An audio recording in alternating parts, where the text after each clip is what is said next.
ബഹുമാനപ്പെട്ട അധ്യാപകരെ, എൻ്റെ പ്രിയ സുഹൃത്തുക്കളെ, എല്ലാവർക്കും വിനീതമായ നമസ്കാരം. മാംഗോസ്റ്റിൻ മരച്ചുവട്ടിലിരുന്ന് മലയാള ഭാഷാ വ്യാകരണത്തെ പളുങ്കൂസാക്കി മാറ്റിയ ബേപ്പൂർ സുൽത്താൻ എന്ന വൈക്കം മുഹമ്മദ് ബഷീറിൻ്റെ ഓർമ്മദിനമാണ് ജൂലൈ 5 ബഷീർ ദിനമായി ആചരിക്കുന്നത്. വെളിച്ചത്തിനെന്ത് വെളിച്ചമെന്ന് വിളിച്ചു പറഞ്ഞ കഥാകാരൻ. ചൊറിയുന്നിടത്ത് മാന്തുന്നതാണ് ലോകത്തിലെ ഏറ്റവും വലിയ സുഖം എന്ന ആ ചെറിയ വലിയ യാഥാർത്ഥ്യവും ബഷീറാണ് മാലോകരോട് ഉറക്കെ പറഞ്ഞത്. ഡോ പാത്തുമ്മയുടെ ആടുപെറ്റു. ഒരു പ്രസവത്തെ ഇത്ര സിമ്പിളായി അവതരിപ്പിച്ച മറ്റേതെഴുത്തുകാരനുണ്ട്? ഒന്നും എത്രയാടാ? അധ്യാപകന്റെ ചോദ്യം. ഒന്നും ഇമ്മണി വലിയൊരൊന്ന്, മജീദ് ഉത്തരം പറഞ്ഞു.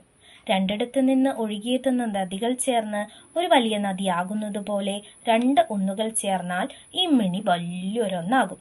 വളരെ അഭിമാനത്തോടെയാണ് മജീദ് ആ ഉത്തരം പറഞ്ഞത്. ആത്യന്തികമായി അത് തെറ്റെങ്കിലും ഒരു നിമിഷത്തേക്കെങ്കിലും നമ്മളെല്ലാവരും മജീദിനൊപ്പം നിൽക്കുകയാണ്. 2 ചെറിയ നദികൾ ചേർന്ന് ഒരു വലിയ നദിയാകാമെങ്കിൽ 2 ഒന്നുകൾ ചേർന്നാൽ ഇമ്മിണി വലിയൊരൊന്നായിക്കൂടെ എന്ന് നമ്മെ ചിന്തിപ്പിച്ച ഇമ്മിണി വലിയൊരു എഴുത്തുകാരൻ.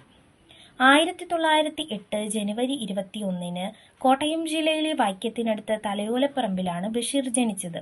ബാല്യത്തിൽ തന്നെ ഗാന്ധിയൻ ചിന്തകളിലും ആദർശങ്ങളിലും ആകൃഷ്ടനായിരുന്നു. സ്വാതന്ത്ര്യ സമര രംഗത്ത് പ്രവർത്തിക്കുകയും സത്യാഗ്രഹ സമരങ്ങളിൽ പങ്കെടുത്ത് ജയിൽവാസം അനുഭവിക്കുകയും ചെയ്തിട്ടുണ്ട്. കൊച്ചു മുഹമ്മദ് എന്നായിരുന്നു ബഷീറിന്റെ യഥാർത്ഥ പേര്. ആടും പൂച്ചയും തേരട്ടയുമെല്ലാം ബഷീറിലൂടെ നിറഞ്ഞു നിന്ന കഥാപാത്രങ്ങളായിരുന്നു. പച്ചയായ ജീവിത യാഥാർത്ഥ്യങ്ങളെ വരച്ചു കാണിക്കുന്നതായിരുന്നു അദ്ദേഹത്തിന്റെ ഓരോ കൃതികളും. ശബ്ദങ്ങളിലൂടെയും മതിലുകളിലൂടെയും പ്രേമലേഖനത്തിലൂടെയും ബാല്യകാല സഖിയിലൂടെയുമെല്ലാം വ്യത്യസ്തമായ അനുഭവങ്ങളാണ് അദ്ദേഹം വായനക്കാരന് പകർന്നു നൽകിയത്.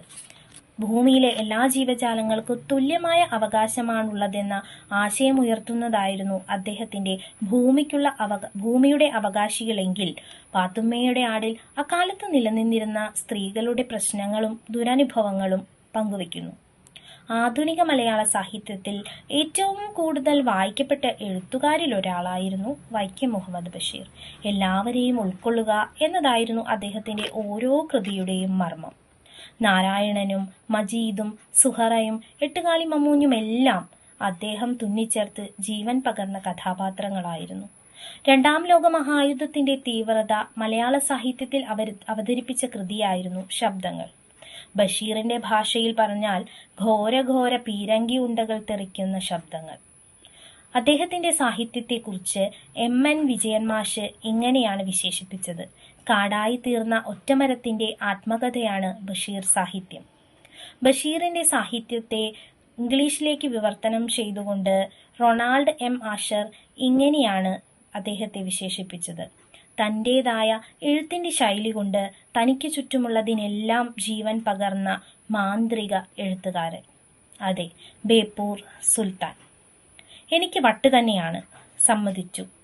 പക്ഷേ വട്ട് വരാനും ഒരു യോഗ്യതയൊക്കെ വേണം എന്ന് പറഞ്ഞ ഇമ്മിണി വലിയൊരു എഴുത്തുകാരൻ.